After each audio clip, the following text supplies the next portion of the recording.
warahmatullahi wabarakatuh. Salam sejahtera bagi kita semua. Kami dari kelompok 8 akan mempresentasikan hasil kerja kelompok kami mengenai kalimat efektif. Di sini kami akan membahas 3 bagian.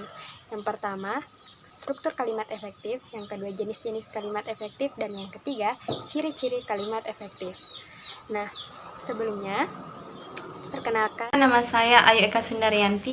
Saya Rini Rahmadani. Nah, untuk itu, mari kita saksikan video dari Ayu Eka Sundaryanti untuk membahas struktur kalimat efektif dan jenis-jenis kalimat efektif. Nah, sebelum kita tahu yang namanya struktur dan jenis-jenis kalimat efektif, ada baiknya kita tahu dulu apa sih itu kalimat efektif. Nah, ini akan dibahas oleh teman saya, Ayu Eka Sundaryanti. Kepada Ayu, silakan. Akan memaparkan materi pertama. Jadi pembahasan kali ini saya akan menjelaskan tentang kalimat efektif. Jadi pertama-tama saya akan menjelaskan apa sih itu kalimat efektif. Jadi kalimat efektif adalah susunan kata yang mengikuti kaidah kebahasaan yang berlaku, seperti unsur-unsur penting di dalam setiap kalimat atau spok, memperhatikan ejaan, serta pemilihan kata atau diksi yang tepat di dalam kalimat, sehingga kalimat tersebut akan mudah dibaca oleh para pembaca. Kedua, jenis-jenis kalimat efektif.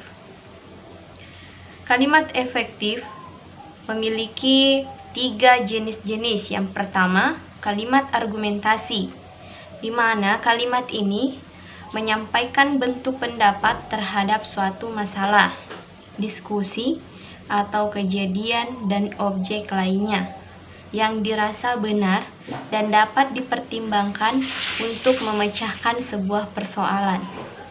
Yang kedua, kalimat ide atau gagasan. Kalimat ini pada saat menyampaikan ide atau gagasan yang kita miliki, hendaknya kita menyampaikan dengan menggunakan tatanan bahasa yang mudah dipahami dan tidak berbelit-belit. Yang ketiga, kalimat formal. Jadi, kalimat formal ini adalah suatu kaidah tata bahasa yang digunakan dengan menggunakan kata baku. Kemudian saya akan menjelaskan tentang struktur kalimat efektif. Yang pertama, struktur kalimat efektif umum. Unsur-unsur kalimat efektif umum ini membangun sebuah kalimat yang dapat kita bedakan menjadi 2 unsur. Yang pertama, unsur wajib dan unsur tidak wajib.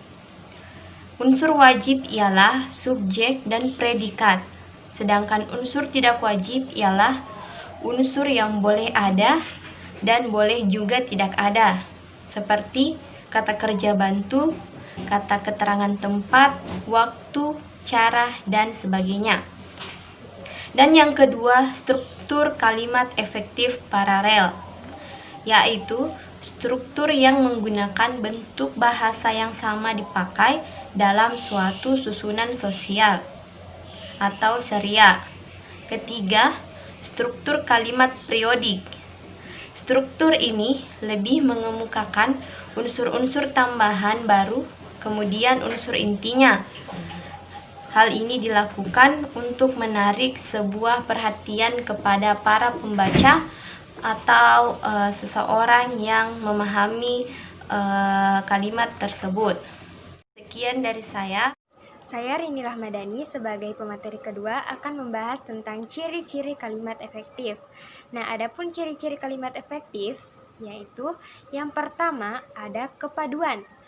Nah, jadi kepaduan adalah terjadinya hubungan yang padu antara unsur-unsur pembentukan kalimat sehingga nantinya informasi yang kita dapatkan tidak terpecah-pecah. Nah, jadi artinya kalimat efektif memiliki kepaduan pernyataan sehingga informasi yang kita dapatkan tidak terpecah-pecah.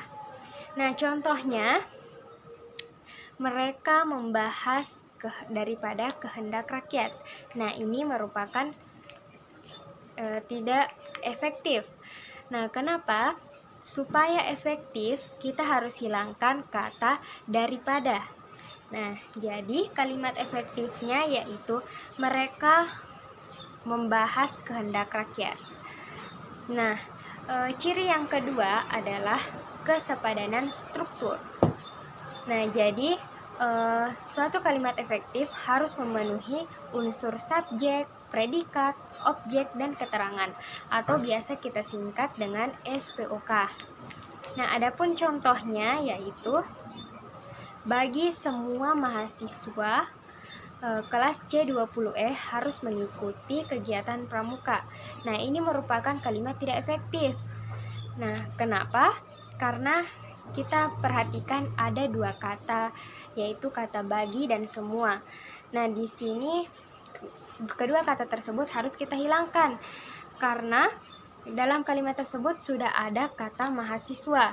Nah, kata mahasiswa di sini sudah menunjukkan banyaknya orang.